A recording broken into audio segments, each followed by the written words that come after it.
This is the Flabbergasted Podcast, where we just can't believe you haven't seen it.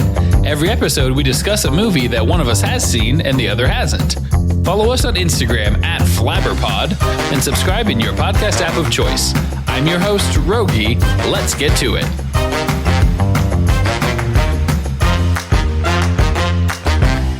Today we are covering No Country for Old Men, the 2007 Coen Brothers film.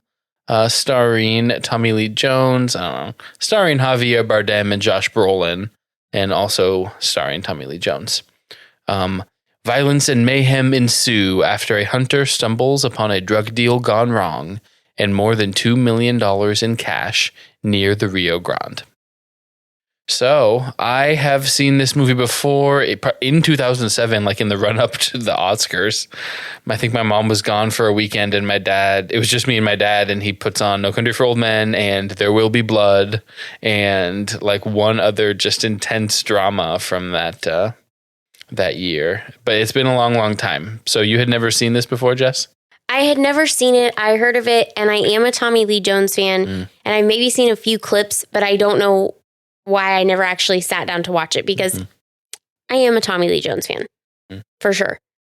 Now, do you think of it as a Tommy Lee Jones movie? No.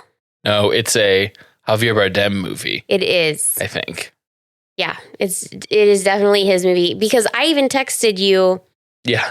I was like, I'm about 28 minutes in, and there's no Tommy Lee Jones. Thought we were doing Tommy Lee Jones this week.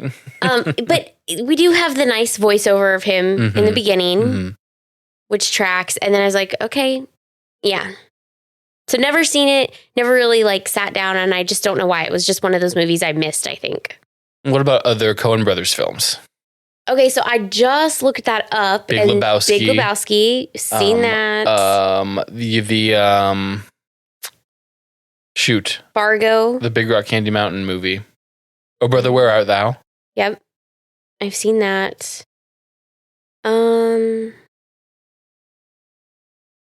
I don't know. I would say I don't feel strongly about them one way or another. Okay. I'm just perusing their other list of like if there's any other ones that I've seen. Yeah, I don't feel super strongly or not about it. So I don't know where we're at in the timeline of when these get released exactly, but for me, this is back-to-back recordings about Coen Brothers movies. So it's like a double daisy chain for going from Big Lebowski, which very different film. I'll tell you that right now. Very different film. Do you see any similarities? I mean, only extremely broadly. Like they're both smart and like make you think about like what they're about and things like that, and don't necessarily come to tidy conclusions the way you might hope if you're a certain kind of movie viewer, but thematically or in tone or anything like that, they're very different. Not. Yeah, Less John Goodman than in my previous Coen Brothers experiences. So there's a very, like you said, you get the Tommy Lee Jones intro of like voiceover, and that is of Javier Bardem like walking around, right? And or like getting like he's getting put in the squad car. Yes. And the deputy is then on the phone with some sheriff, like, all right, we've got him all safe. I've got him. He's just handcuffed sitting in a chair, and he gets up and he's behind and just him. takes the guy out. I don't understand. Yeah. I was like, what the heck is that about? Like, what? You literally have your back. Like, okay, I don't find myself being the target of many assassins or drug cartel sicarios, if you will, or whatever. However, I still don't like to have my back to a bunch of people, mostly because I'm a people watcher. Because of, my training in very the different FBI. Things. So I'm a law enforcement professional. You think that would be one of the things they know. But I think that ties into this whole idea. And I wrote this down during the whole intro.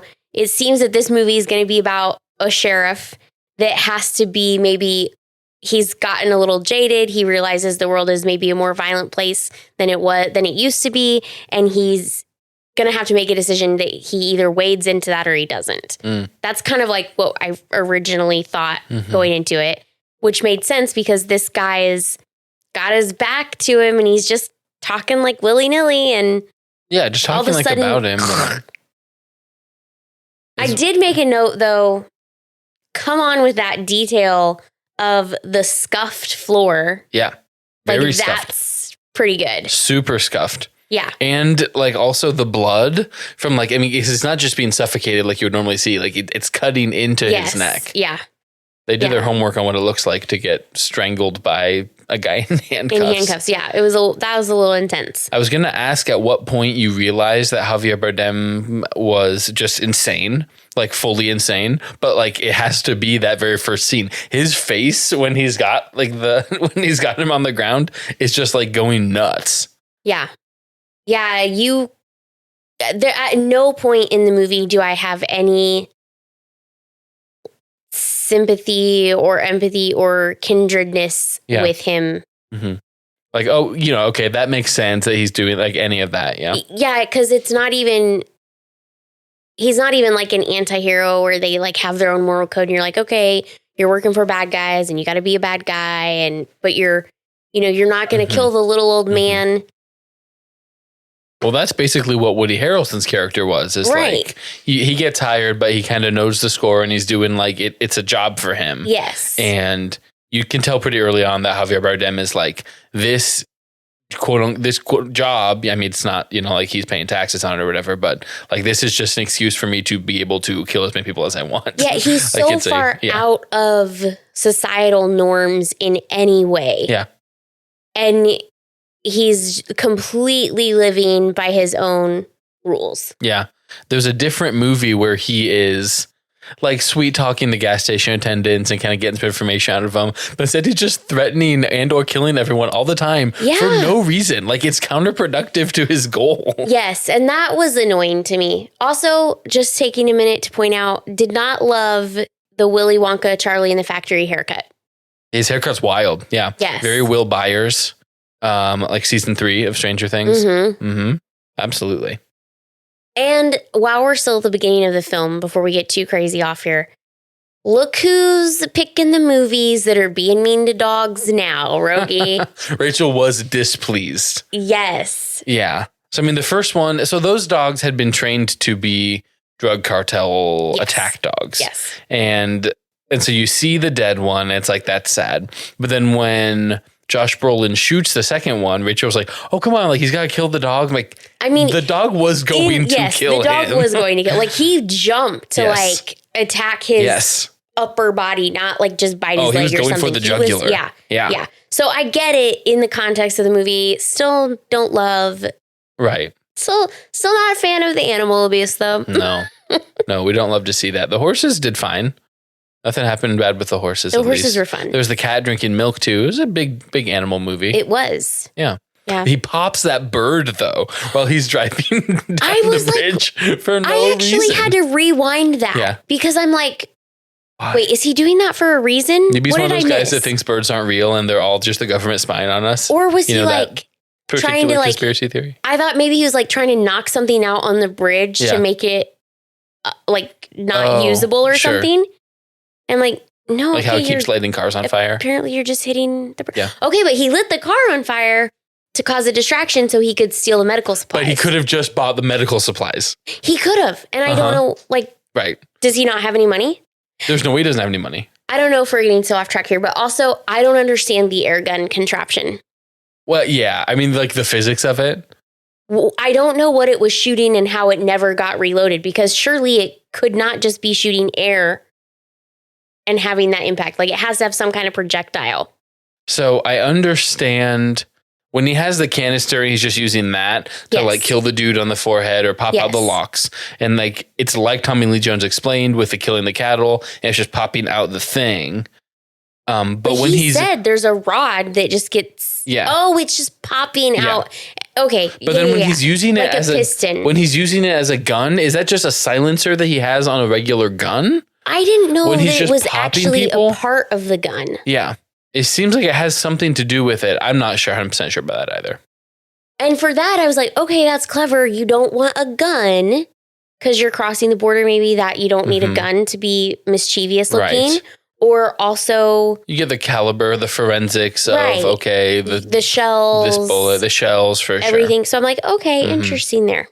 Mm-hmm. Speaking of shells, I did notice that Josh Brolin picked up his empty shells when he was hunting in the beginning. And I kind of like that because I'm like, that's good. Leave nature the way you found it. Besides the animals you're trying to kill. Yes. Besides the animals trying to kill, yeah. Okay, we already answered that question. So we get plot liftoff, really. Things really kick off when Josh Brolin goes down and sees all of these trucks and with the dead bodies and the dead dog. And then he sees the guy that's alive in the one of them. Did you know there was going to be a guy in that last one? Because all the other windows were like clear, but that one was opaque. And I was like, there's going to be someone in here. Yeah, I wasn't expecting it at all. Like, I just didn't have any expectations for that.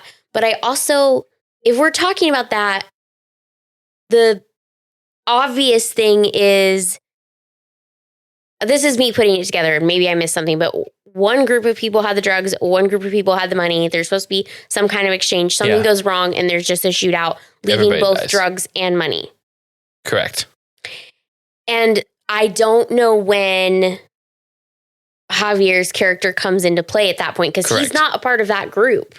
So when he goes back near the end and kills the guy that hired Woody Harrelson, yeah, and then kills the accountant, and he's like, wait, why did you he kill the accountant? Well, it doesn't show it, but the accountant's like, are you going to kill me? And he goes, well, did you see me? And then it just cuts away. So I assumed that he was killing the accountant. That he would be like, I didn't see anything, and he's like, great. But this is Javier Bardem. He's not going to not kill him. But he leaves the kids at the end.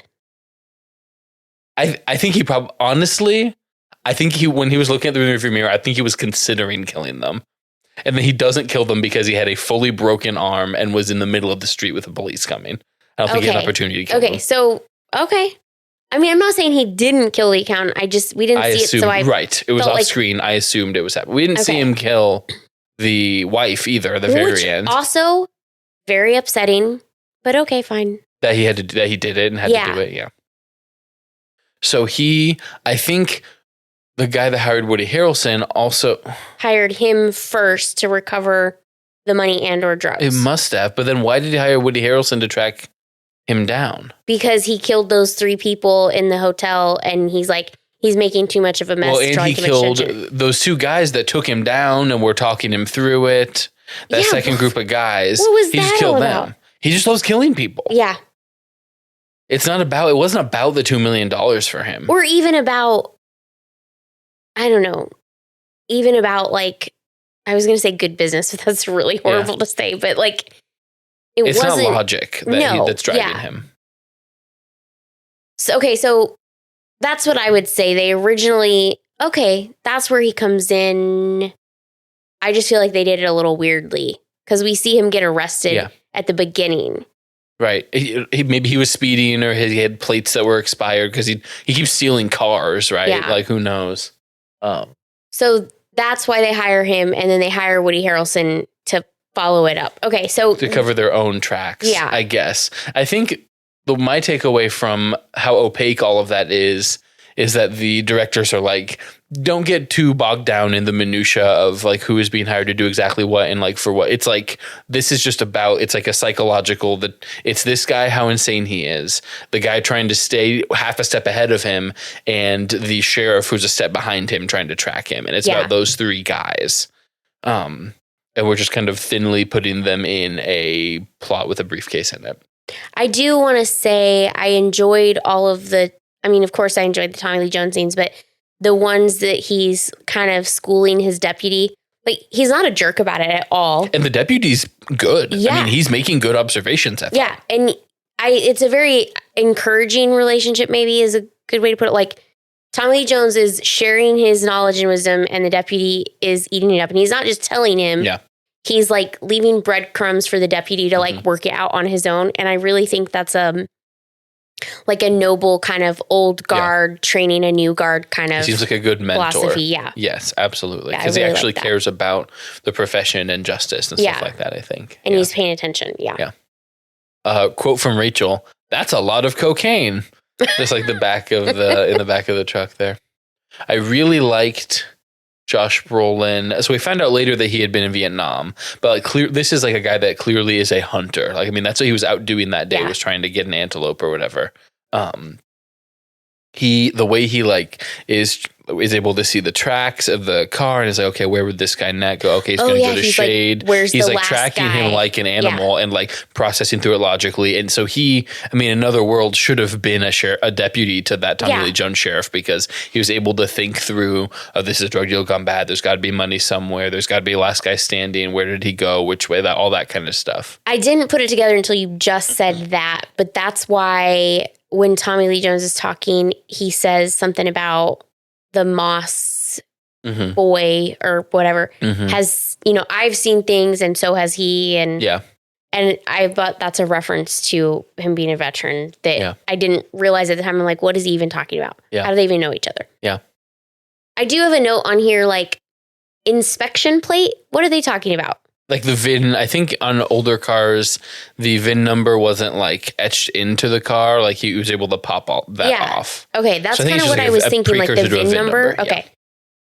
Yeah. But it's cool how he's like, we have to leave right now because in 9 hours the course is going to open up. I know this is going to happen. Yes. Sometimes it's nice watching a movie where, like, I'm not saying that I want characters to be like crazy, like it's not like an Iron Man like intelligence thing, but just like making very sound logical choices quickly. Like it's nice to be like, oh, nice, because he's nailing it, and Tommy Lee Jones is correctly assessing what has happened at these scenes, and also Woody Harrelson, Javier Bardem are like very good at tracking him down. Like they're all very good at their jobs. Yeah. Did you the roles they're playing read the book The Hatchet in school? Yeah. Did you read the second one? I think so. I don't remember. I only remember anything about Hatchet. I always remember this, and I don't know why. I don't even know that I read the second one. I think maybe it was read to us in class or something. But in the second one, he goes back out to the wilderness with a reporter because he's doing a story, and the reporter's like, I want to know how you survived. And something happens where they actually get stranded again. Of course it does. Of course. That's why it's a book. And he's not getting along or connecting with this reporter. And he's like, he makes decisions because he was out there by himself the first time, right? So he's making decisions, and the reporter's like, yeah, but how do you know to do that? And so he's like, I need you to like talk to me and like work me through the problem out loud. Yeah. So I feel like that's sort of what he was doing with his wife. He's like talking and working through the problem out loud. Yeah. And I don't know why, but that concept just always makes me think of the second Hatchet book for whatever reason. To some extent, he was also trying to shield her from knowing too much about it, being able to have something interrogated out of her or whatever. Also, how about a lot of trust? Yeah. Also, that's the other thing I was going to say. And I know I said also twice, but he comes home and she's like, what are you doing? And she's like asking him all these questions, and he's being super, super vague. And she's just super chill about it. And I'm not going to lie. It was 1980. It was a different time. If Jeremy came home and I was asking him questions and he was super chill or ignoring me, I would be so mad. I'd be like, I'm trying to have a conversation here. Tell me about your day. What's going on? What exciting things happened to you? In fairness, she said, what's in the satchel? And he said, it's full of money. And she goes, oh, that'll be the day, and just keeps watching TV. Yeah. Like he answered her sincerely. He was truthful. Yeah. It was just so far out of their realm of possibility, apparently. So he goes back to give the guy water, and that's really what sets all of this off. Otherwise, he would have been fine. He would have been fine. He would have been fine. Why are you doing that?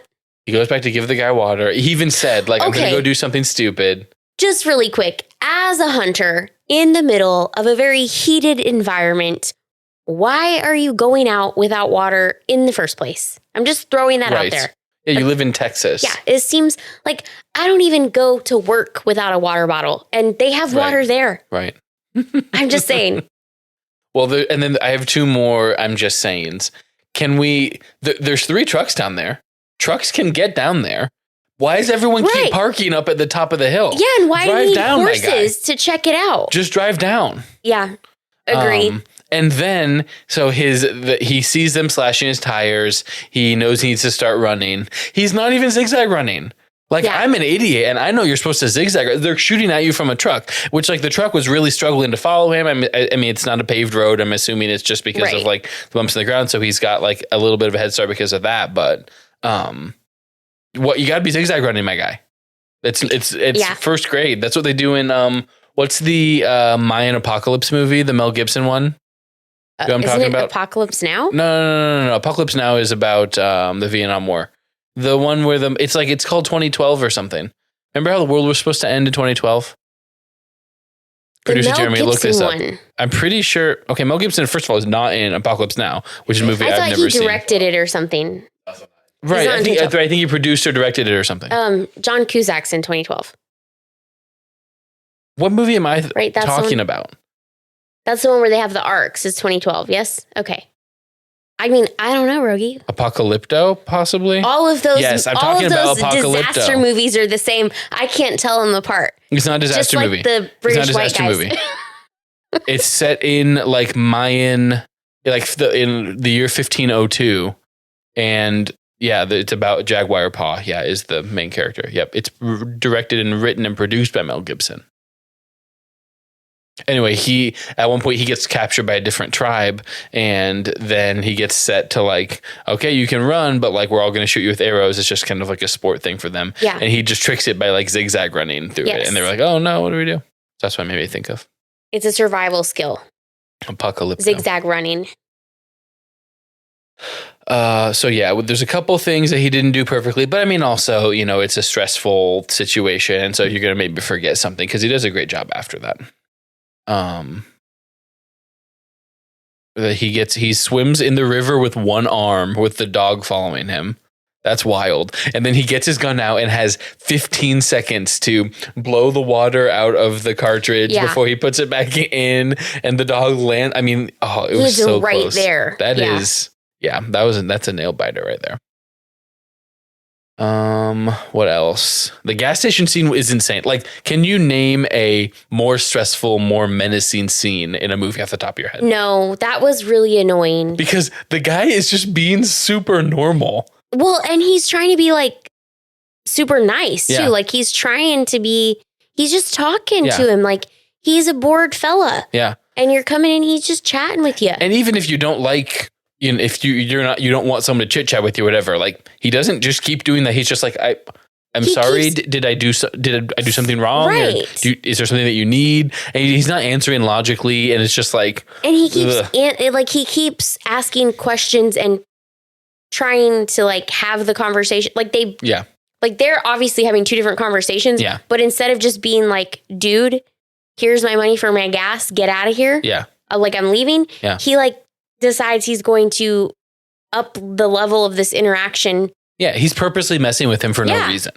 And I'm like... And he's obviously a great hitman. Like he's very good at tracking and then killing someone. Yeah. But a really great hitman doesn't draw unnecessary attention to themselves. I mean, I don't know where you're reading about how to be a really great hitman, Rogge. I know, just like in movies and stuff. No, I agree with you. Yeah. He's drawing way too much attention to himself. And I think he's escalating things unnecessarily. Yeah. He doesn't have any respect for the sanctity of life. It's just, I do have a note here that he has, and I actually paused this and made Jeremy listen to it because I didn't want to be crazy, but the way he talks, and I don't know if it's like his tone or what, he sounds a little bit like Andy Garcia did in the Ocean's movies.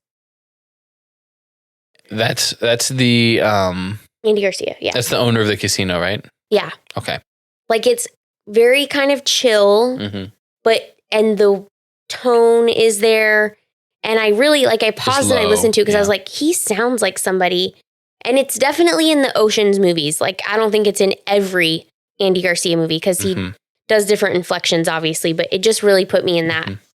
Really reminded me of him. Javier Bardem is Spanish. I don't know. He's from Spain. So, okay, where are we at? It's right around here that Tommy Lee Jones is really successfully kind of tracking and is sort of planning out his next move, but is like, I can't know where he's going to go until he goes there. I don't have enough information. The milk? Yes, that's what I was going to say. I love that. Like, I love that they noticed the milk was sweating, right? So they're like, he was there, and the deputy's like, we got to get people on this. He's like, what are we going to say? We're looking for a guy who drank some milk? Yeah. Like he's like, well, that's aggravating. And sits down and starts drinking it. Tesker's like, what? It's, the milk. And so that means, that's aggravating. And he's like, yep, I already said that. Yep. And I like how artistically they did the scene of him, or they captured him looking into the TV, the reflection of the TV. The same way. The same way. Mm-hmm. That was kind of cool. Absolutely right. I like that detective. Garrett Dillahunt is the actor. Have you seen the episode of Criminal Minds that he's the bad guy? No. He is a Canadian. Deputy? Yeah, the deputy. Okay, yeah, no. So he's a Canadian, like, computer genius, but he had an accident and like lost the use of his limbs or his like legs or something. And he's having his brother. It's like of Mice and Men. Like his brother is like a low functioning, like really big guy. He's having him go and like pick up hitchhikers or like druggies from the city and bringing them back and doing like experiments, like using their blood to try to be able to like fix whatever he has wrong with him. That's interesting. It's Criminal Minds. So of course. So that's what I always think of when I see that actor. He's also in the Mindy Project. Nope. No, maybe see the Mindy Project. No, but I'm looking at his IMDb because he looked super familiar, and I feel like I know him from stuff. I mean, he's in stuff that I recognize, but I don't actually know him from. He was in Looper. Which is really, we should add that to the list. I have not seen Looper. Let's add it to the list because that's one I would really like. That's with Joseph Gordon-Levitt. Yes. I would really like to see your take on that. I've also not seen 500 Days of Summer. Is that on the list? Great movie. A good movie. I know people have strong opinions on that one way or the other. Some people hate it. Okay, so that's with Emma Stone. Oh, okay. I know him because back in the day, Terminator. Else. Really? Terminator, the Sarah Connor Chronicles. That's why I know him. I've never seen any Terminator movies. Well, that was a TV show. Okay. People have very strong feelings about the Terminator movies. Case in point. Well, the first one's supposed to be really good, right? I don't know. Again, people have really strong feelings about them. Wow. This is not the time or place, Rogge. We're talking about No Country for Old Men. I at no point use anyone's name in my notes. It's all Tommy Lee Jones, Josh Brolin, and Javier Bardem and Woody Harrelson. Because Tommy Lee Jones' name is Ed Tom. I don't know what that is. Yeah, it is. And Javier Bardem's name is Anton Chigurh. Yeah, which is kind of fun. And Josh Brolin's name is Llewellyn? Llewellyn Moss. Yeah. Which I was like, I've never heard of that in my life. Llewellyn, yeah. Absolutely. I know. Kind of interesting. That lady who, he's like, where does he work? Where does Llewellyn Moss work? And she's like, I can't tell you. He's like, tell me where she works. She goes, no. She just keeps being like, stop asking me. And then he just leaves. He doesn't kill her. Why doesn't he kill her? Yeah. Which I think is kind of creepy. Because she stood up to him? I don't know. But it's just creepy either way because you're like, if this were me, if somebody came up to me and was like, where does Rogge work? Mm-hmm. I mean, I would not be inclined to answer them. Right. But also, he's super creepy. He's super creepy. So do you just answer him to get rid of him? Do you lie? What do you say? I don't know. But that whole thing, every interaction he had made me uncomfortable. Which is the goal. Yes. Yeah, so well done. Good job. Yeah. So then the beeper, I had forgotten about it when they said the receiver earlier, and then it comes back and he starts getting closer and closer to that hotel. First of all, at the very first time he checks into the hotel, you're like, has this guy never stayed in a motel before? He doesn't know that some rooms have different numbers of beds in them. But then he is just absolutely nailing it with like hiding it way back in the ductwork. And it's so like, smart. How? Okay, so not only did he like push it all the way to the back, but he pushed it around the corner. Yes. And I was like, Rachel thought the same thing. How are you going to get that out of there, buddy? Yeah. Good one. I thought he was going to try to just grab the strings and pull it back. Yeah. But then he goes in from the other side. Which, call me crazy, but that was a risk. Because ductwork doesn't necessarily flow the way you would think it would in every building, right? Right. Like sometimes it's... I mean, he saw the blueprint thing. And so he knows that they're directly back to back. And so it's like, well, there's only so many different, Yeah.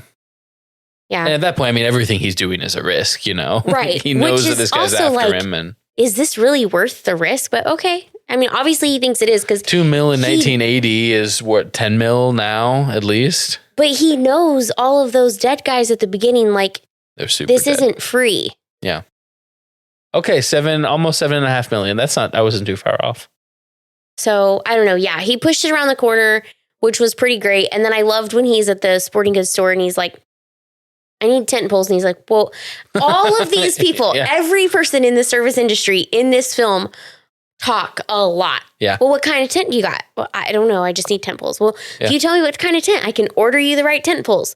Okay, never mind. I'd want a tent. Like he pivoted really good to forget it. Just give me a tent. Yeah. And I was like, again, I'm like, what are you going to do with a tent? Like I did not put it together until he started getting it in the duct. Like even as he was taping it up, I'm still like, what are we doing here? That's just nerve wracking because they're just right on the other side of it. Yeah. And then he shoots those other guys, the Mexicans who had also been hired to track him down, which is wild because technically they're supposed to be like on the same team, right? Yeah. So, well, wait, were they on the same team or were they one of...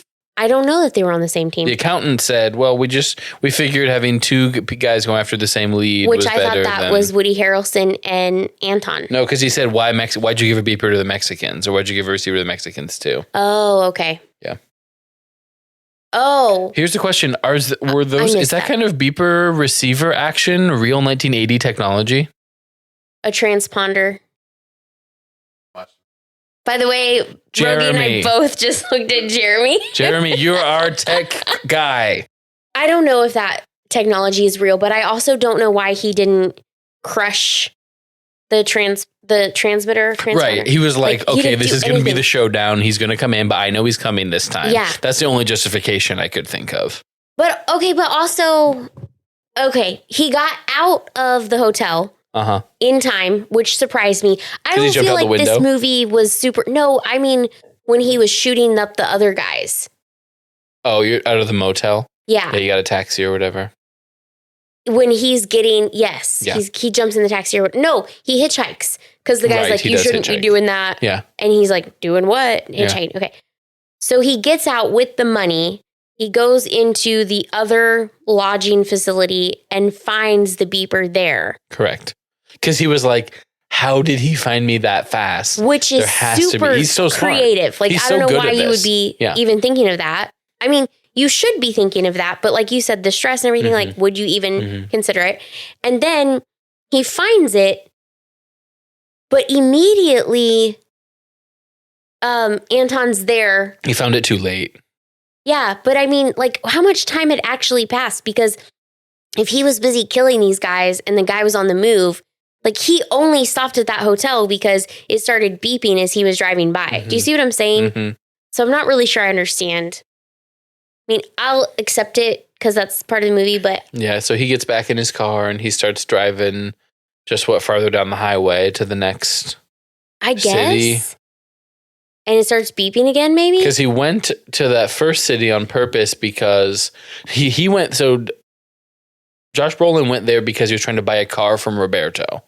He wanted to pay cash from his buddy Roberto who sells used cars. Yes. But Roberto didn't pick up when he called him.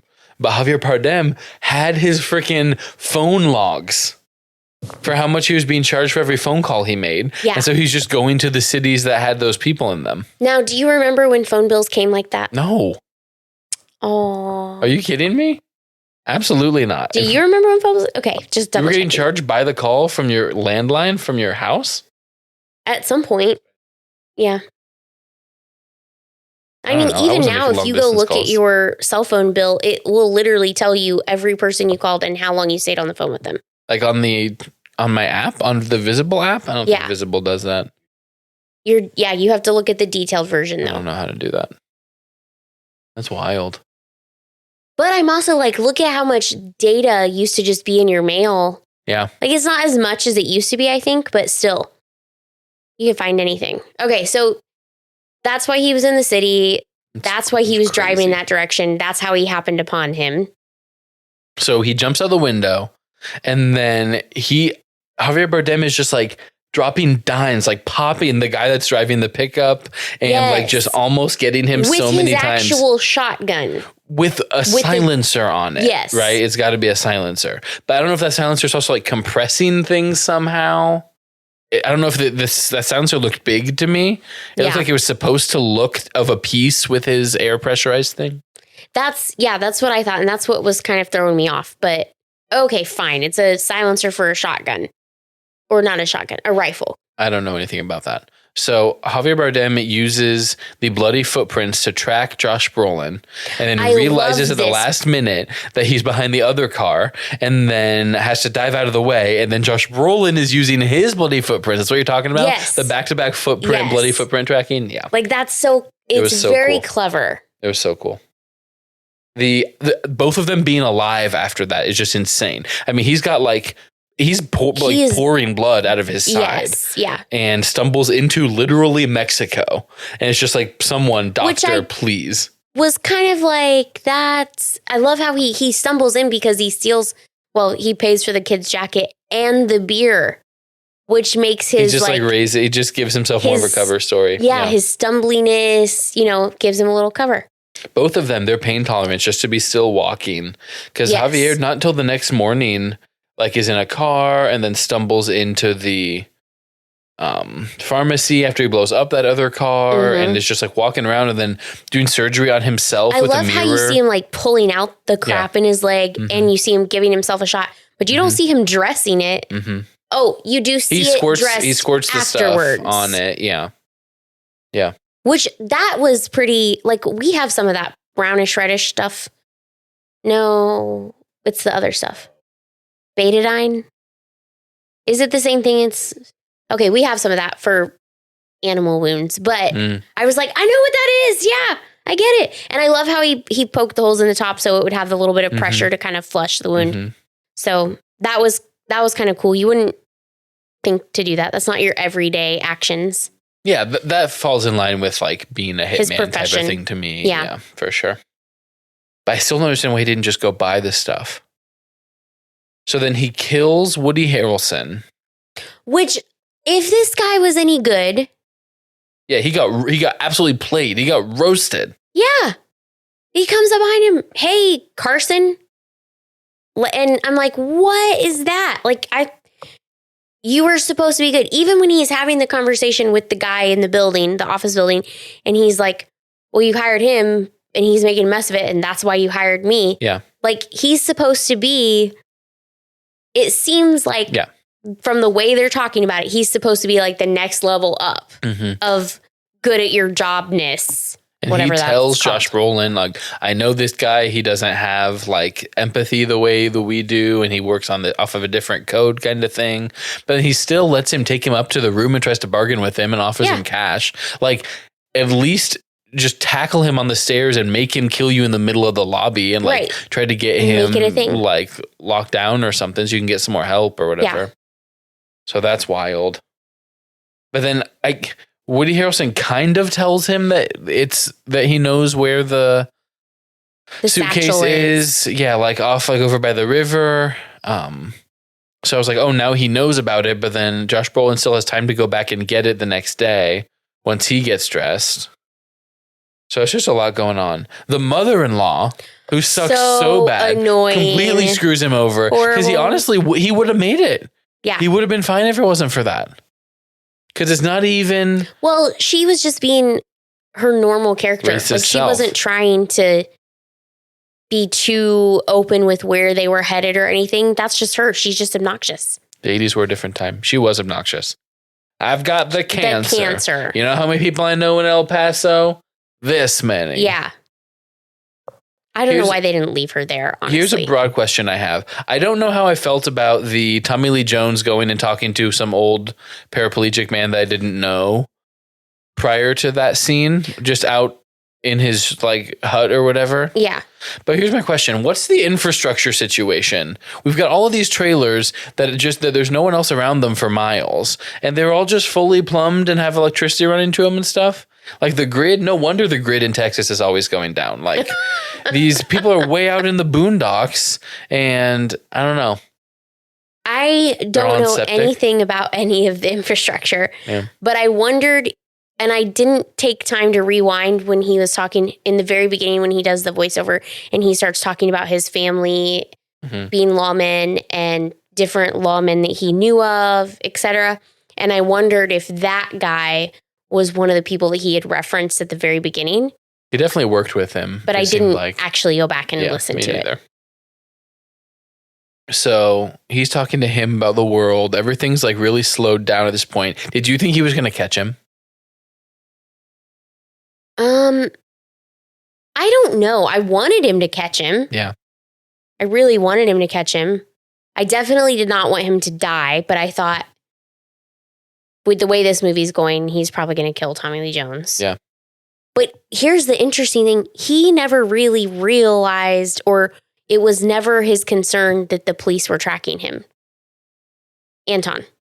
Specifically, Yeah. No, yeah. Like, it was not something he was... I mean, he's taking general steps to cover his tracks, like when he lays down all the plastic, when he does the surgery and some of those kinds of things. But he's not, like, he's not scared of them. No, he's not scared. No. He impersonates a police officer at one point. Yeah. I did, while we're talking about that, which I don't know that's related, but I really thought it was funny for a minute, and it threw me for a loop when Tommy Lee Jones is in the sheriff's station and somebody drives by in a truck and the tarp's blowing. And at first I thought, there's all the drugs. Yeah, there's all the cocaine. I don't know if that's what they wanted you to think. But anyways, he gets out there and he pulls over the guy. And you're like, okay, first of all, the guy gets out of the truck, which I thought was kind of, could have been tricky. And he's like, have you checked your load lately? And he flips up the tarp and there's dead bodies there. And you're like, oh my gosh. And then you realize, okay, he works for the county or whatever. Yeah, he works for the county. Yeah. He's definitely collecting dead bodies and taking them to the morgue or whatever. Yeah. He's doing what he's supposed to be doing. But for a minute there, you're like, what is happening? What is this new trail we're going down? Yeah. Because that guy kind of peels out and he like really sees him and kind of gets up and goes try to take care of it. Yeah. Yeah. That was very... So do you know this is based on a book? I think I saw that. It said that. Yeah. I don't know anything about that. It makes me intrigued to see if it goes into some of those like seemingly side things.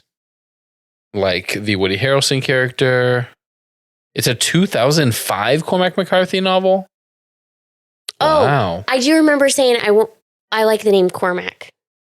I saw that at the end. I was like, oh yeah, I like that name. Didn't Cormac McCarthy just die? I don't know. Are we not going to talk about how Llewellyn dies off screen? That's crazy. Yeah. I didn't even know it was him. Right. I had to watch a second time and I like remembered the shirt pattern. And it's really not until Tommy Lee Jones like takes his hat off, like when he talks with the wife and stuff. Yeah. Which, and I didn't quite realize it. Like I thought that was the mother-in-law in the parking lot. Mm-hmm. But then I was like, no, that's not her. It didn't make sense in my brain. And then I saw that was him. And then the wife comes in. See, when the wife came in the taxi, I thought that was her and the mother-in-law getting there. I think it was. That's how the Mexican guys knew that was where he would be, is because she told them that's where they were staying. See, but then we have the mother's funeral. After that, she then dies of cancer later. Oh, okay, so I thought she was killed at the same time he was. I'm pretty sure she dies of cancer. Okay. Because she talked about having the cancer. I think she just died. Okay. A couple months later. And then it was right after that he finally tracked her down. Oh, the so wife. You think that's like a couple months time span. Mm-hmm.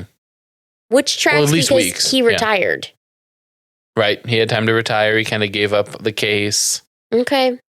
I mean, he's talking about his dreams now. I would have been okay if she would have been a byproduct of everything instead of getting killed by the cancer. Mother-in-law? Yeah. Yeah.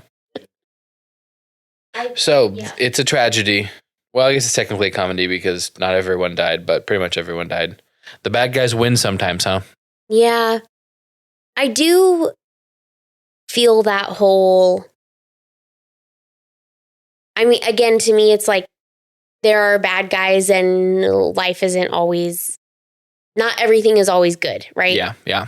And that is just a very realistic thing in every day, even. Like, sometimes life sucks. Yeah. Would you watch No Country for Old Men again? I would not watch it again because it was slow. Really? Yeah. I did not find it to be slow at all.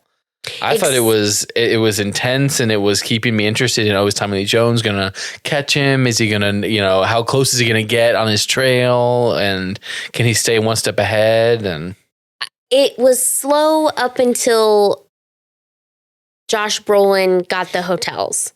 And then it started moving because he was involved in the gunfight. But up until that point, I'm following multiple storylines, waiting for them to converge, and it just felt a little slow for me. However, I would not say it's a bad movie. I feel like it was a good movie. I probably just wouldn't watch it again. Yeah. It's not one of those that I see on TV and I'm like, ooh, let's jump right in the middle of this movie and watch it. That's a generation gap for us, because that's not even how I think about consuming movies. I've never flipped. I don't think I've ever been flipping through. I never really flipped through channels ever. So I haven't had cable in a long time. I hear people talking about like, oh, I'll catch the last 20 minutes of Shawshank Redemption. Like it was always on TBS or whatever. And like, that's how they think of those movies and consume them. And other movie podcasts will talk about like, if this is on when I'm in a hotel, and I'll just that's the only time I've ever flipped through channels is at a hotel. Yeah. But you do not when you turn on the TV, you turn it on with the intent to watch something in specific. Before I knew what I was going to, before I sat down usually, yeah. Yeah. So did you play, did we talk about this already? But when you were doing your homework and stuff, did you turn on the TV as a kid? No. And so I did. Yeah. I would have the TV on pretty much for whatever. And I wouldn't always necessarily be 100% focused or watching it, but it would just be there playing something. And so that's me, I'm going to sit down and fold 3 clothes of laundry. I'm going to turn the TV on and just click to something. I think we talked about this because when I sat down to fold laundry or to play a video game or something, I was listening to a podcast. Okay, yeah. Yeah. Yeah. See, you can do video game and podcast. You can't do video game and movie necessarily. Unless you have 2 TVs or unless you have a handheld device. It kind of depends on what video game I'm playing and how intently I want to make sure I'm listening to what's in this podcast. Like my podcasts that are 3 times a week about the NFL, just kind of doing their thing. There's certain games that I can play with those on, and there's certain games that I have to have nothing on. If I'm playing Zelda, I don't put anything on. Yeah. But if I'm playing something that I can turn off enough of my brain. If I'm playing a baseball game or something, and I won't play most games if I'm listening to a narrative podcast, like a D&D or something like that. I'll have to have something that's really basic to be because I want to be listening to it and keeping up with it, and I can and I do. I can do that with Tetris or Pikmin, or there's a few different Sudoku. I do Sudokus and stuff. I cannot do crossword puzzles while I'm listening to a podcast, though. I don't know that we ever actually talked about this, but we say we note very big differences in our. Yes. Well, we were just saying our consumption of movies and how that works, or how we I commented about the phone bill and being able to that used to come out on your phone bill, 6 pages of phone bill, whatever. And we were talking about it one time, me and Jeremy, I think, and we're I didn't think I was that much older than Rogge. Right. We're actually 6 years apart. Yeah. So which doesn't sound like that much. Different. But maybe age plus tastes and style and family. Yeah. It's just enough to be noticeable with certain things. Yeah, it's crazy. I mean, even people my age, I'll have had very different experiences from them, just from a perspective of, we usually only had, for most of growing up, we only got up to channel 18. We didn't have, if a year went by that we actually had ESPN and Nick and Disney Channel and stuff, that was oh wow, both my parents have jobs right now. So there's some that are class, socioeconomic things or experiences I didn't have. I didn't get a cell phone until my senior year of high school, but no one had cell phones when you were in high school, probably. I mean, that's enough of a difference, that 6-year gap. Yeah. Maybe flip phones, I guess. iPhones came out when I was in high school. We definitely had some candy bar phones. Yeah. junior to senior year. Yeah. But the other thing is Not texting a ton though, the way that. I mean, we texted for sure, but it was definitely took 5 minutes to send one text message. That's why everything had to be like the word R was just an R. Like you had to really cut it down. Yeah. Or you had to press the button like 10 times. Oh shoot, I missed the C. I got to go back and do it again. Ugh. That's T9 texting. I mean, I know how to do it. I've done it, but yeah. The other thing I was going to say is you are how many years apart from your brothers though? I'm 21 months from my brother.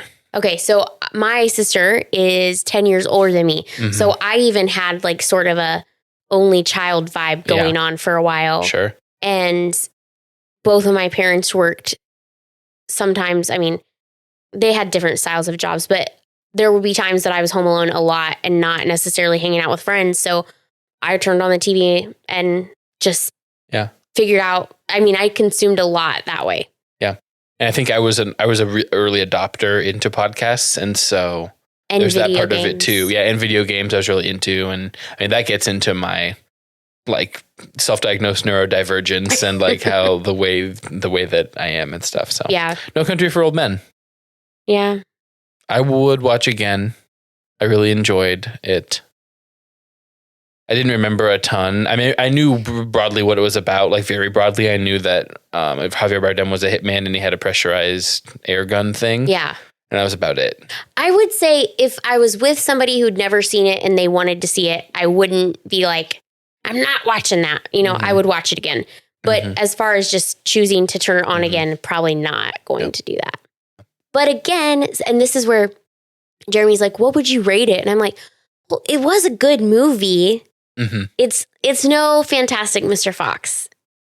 It's not as bad as Fantastic Mr. Fox. Yeah, that one I'm not watching. Even if somebody I know wants to see it, I'll be like, watch it on your own time, bro. I'm just teasing. That movie is so cute and just like. It wasn't the worst movie I've ever seen. Foxes can't dance, you absolute moron. But yeah, so I wouldn't choose necessarily to watch it, but I would watch it with somebody else. And it was good. Like it was smart. Mm-hmm. And there were a lot of like artistic things that I really liked. But it's interesting how like how the different metrics get different answers. Like, would you watch it again? No. Was it a good movie? Yes. It's like, so ipso facto, what you were saying is I like to watch movies that are not good. Like, well, I'm saying I can appreciate movies that aren't necessarily my style. Yeah. So I wouldn't say it was a waste of my time. But, it's no Kingsman : The Secret Service, right? Which is one of those movies I could just put in the background and not have to do anything. Thanks for sticking with us through just kind of a rambling sort of ending to this episode of No Country for Old Men. Please follow us on Instagram at FlabberPod. Call the hotline 240-MOVIE-76. Rolls right off the tongue. 240-668-4376. Call and let us know. Or text. Or text. Or text. You can't say you didn't have options. You won't have to spend 5 minutes pressing the one button. Yeah, that's true. If you really want a T9, that would take a while. We will be, I think we're covering Men in Black next. Yeah. So stay tuned and we'll see you guys next time. Bye. Bye.